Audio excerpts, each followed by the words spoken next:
Oh, sure. I'm happy to do that. My name is John Reid. I'm running for lieutenant governor.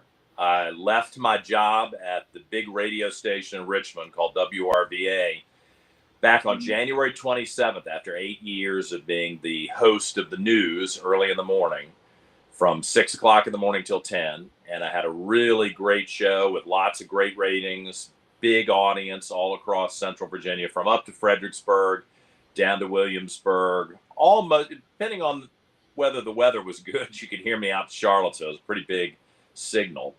And I felt like I kind of needed to run for this office because I think there are a lot of people who are very scared to run for office. They're scared to tell the truth. They're scared to be honest with people. They're very worried that they're going to get called names or that the mob is going to come after them.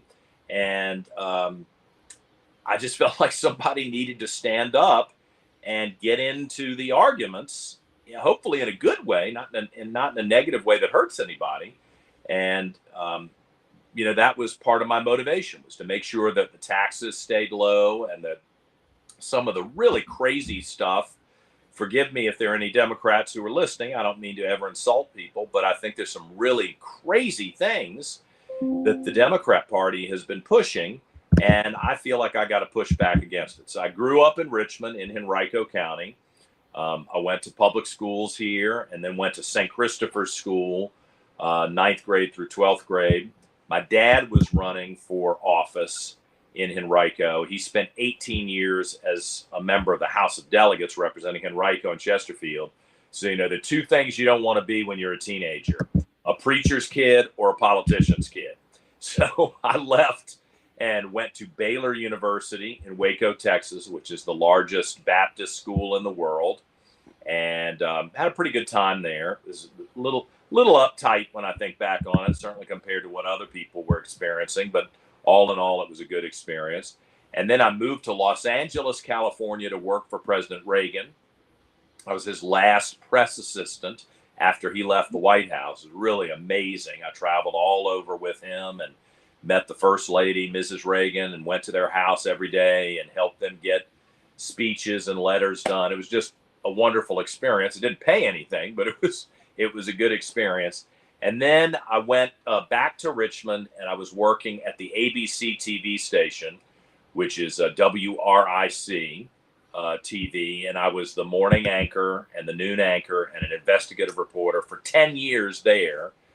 And then George Allen, who had been governor and became senator, called me to be communications director up in D.C. And I thought, I should probably try that instead of just talking about the news. Let me go be a part of it. And that was really interesting to be in Washington for 3 or 4 years.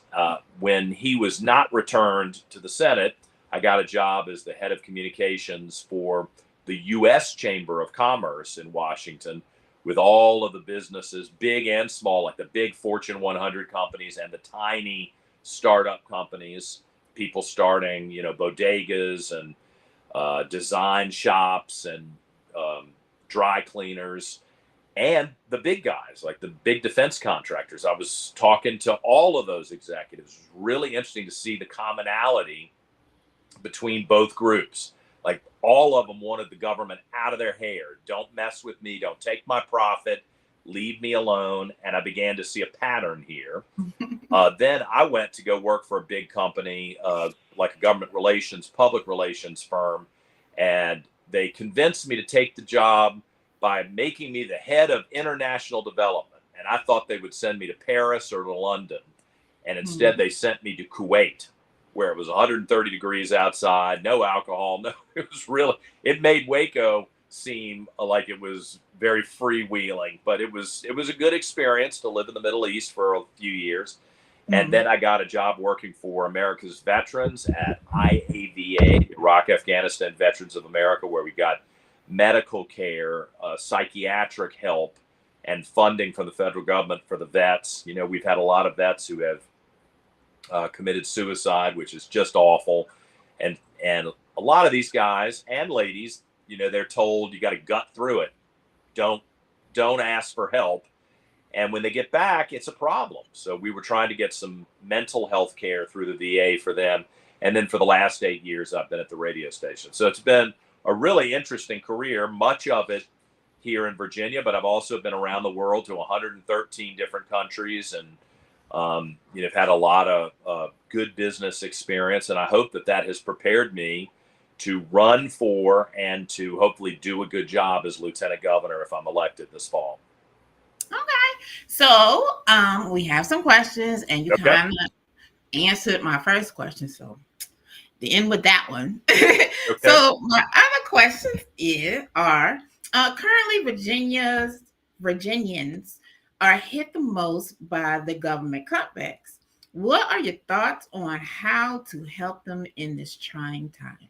Yeah, well, you can bet people have asked me about that in Northern Virginia. And, I was just in Virginia Beach yesterday, and people asked me about it there too. I get it. I've lost my job twice in the private sector. Well, one time was in the public sector, is after that election, and it's terrible. You were never going to hear me make fun of people or kind of laugh when people lose their job. It's bad. And if you got a mortgage to pay and you got kids or you've got bills, and everybody does, it's pretty awful. So I think that's the first thing, is I know what that is like. And quite frankly, I'm not telling everybody this, but my partner worked for the Navy for the last 10 years. And I started on this campaign in January and then found out that job was gone in February. So we're feeling it at my house very personally. Now, what's the solution? The solution is making sure that Virginia always has new businesses arriving here, that we have skills and money and plans to help people start new businesses, to be entrepreneurs in Virginia. And there's some things that Republicans do really well that I think will help the economy grow, especially in Hampton Roads, especially in Richmond, especially in Northern Virginia, and I hope in Southwest Virginia, in Bristol and Abingdon, and in places like where my dad grew up in Emporia, which is Southside Virginia, where they've been hit hard over the last couple of decades. If we keep taxes low, if we keep the right to work, which means you don't have to join a union. You can join a union if you want to, but you don't have to. Then we're still pretty attractive for new businesses to come move here to Virginia. If we stop meddling in everybody's personal business and professional business, like make it easier to open a business. Don't make somebody who wants to start a company hire a lawyer for $100,000 before they can even get started. A lot of people can't get that kind of money from a bank or from a family member, or they can't save that kind of money. And if they have to spend it on a lawyer or some sort of advisor, then that prevents the new businesses from being set up. And I think if we keep that robust economic ecosystem, then Virginians will have new opportunities. And I'm kind of a pro at that. You are. Okay. All right. So our unemployment system could really use an overhaul. I was once unemployed, and I heard you were too. Yeah. I attempted to use the online system, but it said I already had a password. And when I tried to reset the password, the number they gave was never answered. And then when I went to the office, I had to schedule an appointment just to use their phone to reset my password. And I couldn't get that appointment until about 2 weeks. So now, luckily, I already had 2 other checks, but there are people who don't. They depend on this. So would you be willing to look into this system and make it user-friendly? Oh, absolutely. I hadn't heard a story like this. And that's distressing, because that's when you need the help. I mean, you spend all this money, you hire all these people to get a government system going, and then it fails you when you really need it. And you're right. If you got to pay the mortgage, you can't hang around for another 4 weeks, 6 weeks, 8 weeks to get the help that you've been promised. Here, so yes, the answer to your question is yes. And I'm trying to think, as you're telling me that story, who I would let know. because the election's not until November, and then I wouldn't even take office until January. Yeah. So if lots of people are having that problem, somebody needs to get on the stick now and fix it. But let me tell you, this is one of the things that worries me. And I don't mean to ever insult people who work for the government. I mean, like, I worked for the government. My father worked for the government at one point. My partner worked for the government. So I'm not beating up on government workers. Mm-hmm. But there's a lot of stuff that just doesn't work well in government systems. I mean, think about even when Obamacare started. Remember, they spent all that money on a computer system that never really worked. And one of my friends was in charge of not the computer structure, but the publicity for it. Mm-hmm. And it was a disaster. Do you see the pattern? It's like every system that the government gets involved in, if it works at all, it only works for a short period of time because they don't keep it up to date and they don't make it functional as the equipment evolves and the software evolves and as people need new things. Everything that you could do quickly in private business, it takes them twice the amount of time to do in the government sector. So it makes me really nervous when we start talking about setting up government systems and when we're not very efficient with that. And one good thing about Glenn Youngkin is he came from the private sector, and I think he has tried with like DMV, the Division of Motor Vehicles, and some of the other state agencies to try to get them to upgrade their standards and work a little faster. And I would try to do that too across the board. Anytime you got to go to a government website, let's upgrade that thing. Let's constantly monitor it. Let's not get fleeced where somebody with a business is just trying to take tax money. Let's be smart about it. But it's got to work. We can't have a system that doesn't work. So I'm glad you told me about it. I'll try to figure out how I can let someone know. Okay. All right. So the price of everything is going up. Would you be in favor of cutting our seasoned citizens' real estate tax? Oh, listen, absolutely. I'm 54. I guess I'm going to be working until the day I die because I don't have the savings I need to actually retire. So I got my own problems. But yeah, if you're a senior citizen and you're on a fixed income, what are you supposed to do? Especially when, you let's say you bought a house 40 years ago, you raised your family in it, you paid it off, you didn't miss a payment. My God, 30 years later, you finally finish it. And then the price of the property goes up so much that you can't afford the taxes. That's awful. That's wrong. And we've got to cut that off somehow. And I have to believe that if I get to the Capitol and I explain this and put some pressure on the Democrats, that I'll get people in the room who will want to fix this, because there are enough people who are getting hurt by it. I've got a friend in downtown Richmond who tells me people go to City Hall crying because their entire life savings is about to be wiped out. And then they may have to sell the house. Then where are they supposed to go? Go rent an apartment someplace, and they're paying as much for the apartment as they were on the mortgage? That's not fair. So yeah, I think we've got to get that fixed. And it needs to happen fast because it's hurting people right now. And we better turn up the heat. Hey, let me tell you something. I'm not going to the Capitol to be, to kiss everybody's butt and suck up to people at the Capitol. I don't owe anybody anything down there. They're not my friends. They've not been particularly warm and wonderful to me.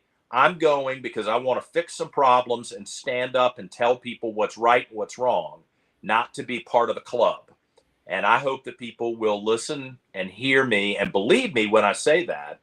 And this is one of those issues where I'm going to raise hell, pardon me for putting it that way, because I think we got to fix it. Okay. So my next question is, military retirees were promised health care for life, but have to get Medicare Part A and B.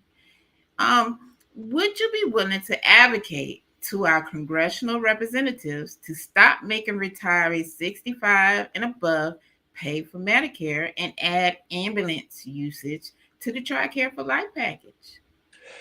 Yes, and we're talking about military retirees, vets, right? Yes, Veterans. Yeah. yes. People who retired. Yes. I mean, Then look, they this was part of the deal, and for a while there, we didn't have a big war. And there was, I think, this attitude kind of developed like, oh, okay, well, you were just in the military, but you didn't actually go overseas, or maybe you went overseas and you were on a post or at a base, but it wasn't an active war. I mean, we've had 20 years where people have been in horrible situations where their lives were really on the line, and we made an obligation. And I will tell you, now I'm not running for Congress, and I'm not running for president, but that would be a different situation than what I'm running for.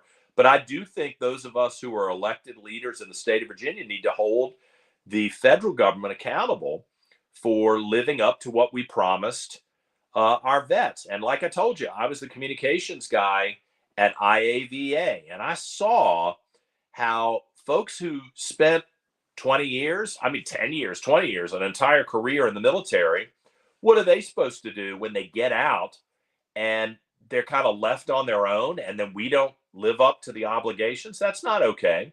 So yes, I will be one of the big voices demanding that the federal government, even though it's in the terrible debt that it's in, $37 trillion in debt. Can you believe how bad that is?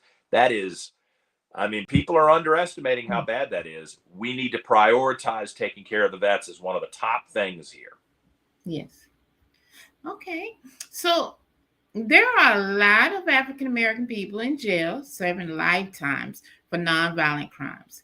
Would you be willing to advocate for common sense parole guidelines that will be fair across the board and get them back into society to be productive citizens and continue my Social Security till I can use it? Okay. Well, I mean, if you haven't committed a violent crime, that puts you in a very different category than the ones that I'm obsessed with. I mean, I'm really upset that we're not prosecuting people who are committing violent crimes. And I think that probably a lot of people who listen to this broadcast see what I'm seeing. Richmond, when I was growing up, was the murder capital of America. No kidding. Beat Washington, D.C., by population. But that was because of drugs being run from New York down to Miami and on Interstate 64 from the beach out to the mountains. And Richmond was right in the middle of it. A lot of people killed each other over drugs. Now, that's not what's happening. Now it's because somebody is mad with somebody else, or they're angry about something that was said or posted on Facebook or on some sort of social media. And, a lot of the Democrats really want to go after guns instead of actually prosecuting the people who are being violent. So if we're carving out the violent folks, white or black, I don't care what race they are, and we're going to make sure that they're held accountable, that's a different story. I'm not interested in seeing somebody who's made a mistake in life, who actually has fixed things in life, spending the rest of their life in jail, in prison. I think we should recalibrate all of that. That's fine. But what the mistake the Democrats made, if I can just be totally honest with you, in 2020, they had everyone very concerned, and they passed through some changes which released violent people into the community. So where I live in Henrico, it's usually pretty peaceful. It's not as peaceful as it used to be. But I'm probably not going to see the consequences of that stupid decision the same way somebody 13 miles the other direction who lives in downtown Richmond might. I hate to say it, but once somebody starts to demonstrate that they're going to be violent, it's really hard to prevent that from happening again and again. So I guess directly to answer your question, yes, I'd be interested in talking about how we fix that with people who aren't violent, but I never want to lie to somebody. If we're talking about violent folks, then we got to hammer those people, to punish them, and to send a message to all these 17 and 18-year-olds out there, white and black alike. We're not putting up with violence on the streets. You may not go after and harm people because there's some serious consequences for doing it. And I think if we're tough for a couple of years, the word will get out and we'll see a change in the culture and everybody will be better off. Okay. All right. And my last question is, your site says, I am dedicated to promoting conservative values and ensuring that working Virginians of all backgrounds have a voice in shaping the future of our Commonwealth. So, what exactly does that mean? What does that look like? Well, there are some people who take these jobs and they work a little bit to win. They campaign a little bit and then you never see them again, right? I mean, they don't even bother to do TV stuff. They're just not willing to do the work. And my whole life, I've been on these boards. I've tried to raise money for charities. When I had the radio show, I had every week different charities come on because that's where you actually make the change, I think, is local people who see a problem, identify it, and come up with a solution. And then they have the resources to kind of help their neighbors. And if I'm lieutenant governor, I want to do a good job in January and February when the legislature is actually at the Capitol. But the rest of the year, I want to be traveling around the state, talking to people, listening to people. I'm a good talker. I know that. I made a lot of, a lot of years. I made money being a talker, but I'm a good listener too. And I want to go around the state and, like you just told me about the computer program not working. I want to listen to people and say, all right, we got it. We've identified some problems. Let's figure out how to fix that. And I called several people who have been lieutenant governor, including a couple of Democrats, don't tell anybody, and said, what's this job like? Is it worth having? And they said, if you want to make the most of it, then you got to go out and talk to people. And the good thing is, as lieutenant governor, you have a little more, I don't want to say free time, but you don't have a security detail, and you go and be with people in a way that perhaps the governor can't. And so that's part of the reason I want this role, is to identify the problems, try to elevate them and fix things. Okay. Well, we don't have any Facebook questions, and I don't have any more questions. But is there something that you would like to tell the people before we leave? Well, I hope that if you go to my website, which is johnreidforvirginia.com, REID, johnreidforvirginia.com, and you read about me, you can go on Facebook too, John Reid for Lieutenant Governor. Check out the pictures, see all the places I'm going. I'm serious about this. I quit my job. I don't have a paycheck right now. I'm going a whole year without money coming in, and it's hard, and I'm racking up some debt, but this is important to try to save Virginia so that we don't have higher taxes, so that we're responsible and we don't let boys and girls sports. I just think that's crazy, and I don't think that's right. And, I never want to hurt people's feelings. I know some people laugh when I say I'm in a minority status, but I am, and I never want to hurt anybody's feelings. I want to be fair with people. But there's also a time where you have to say this is right and this is wrong, and we're going to uphold some standards here. You can still live your life any way you want to, but at least the way we interact with each other, we've got to have some standards. And, it's a big state with 8.5 million people. We're not all going to agree on everything. Okay, I accept that. That's true. So let's figure out how we live without stomping on each other, stepping on each other's toes. Let people live the life they want to live and get the government out of the way. And, if you want my opinion on something, I'm happy to share it. But my general attitude is you live as you see fit, and that's the way for all of us to be happy. And I'd like to bring that kind of reasonable leadership with the idea of being fair to people into the lieutenant governor's office. And I hope people give me a chance to do that. I'm excited about it. Well, awesome. Well, I want to thank you again for coming to the show and letting us know what your thoughts are. Yeah, well, check out the website, and I hope I get to come back again, before Election Day. Early voting starts on Friday, September 19th Oh my gosh, we got 45 days of early voting, and then election day itself is November 4th. For governor, Winsome Sears is running as the Republican. Jason Miyares is running again to be Attorney General one more time, and I'm running for Lieutenant Governor. And we're going to work really hard to try to earn everybody's confidence and hopefully earn your vote. Awesome. All right now. So thanks again. And thank you for having me.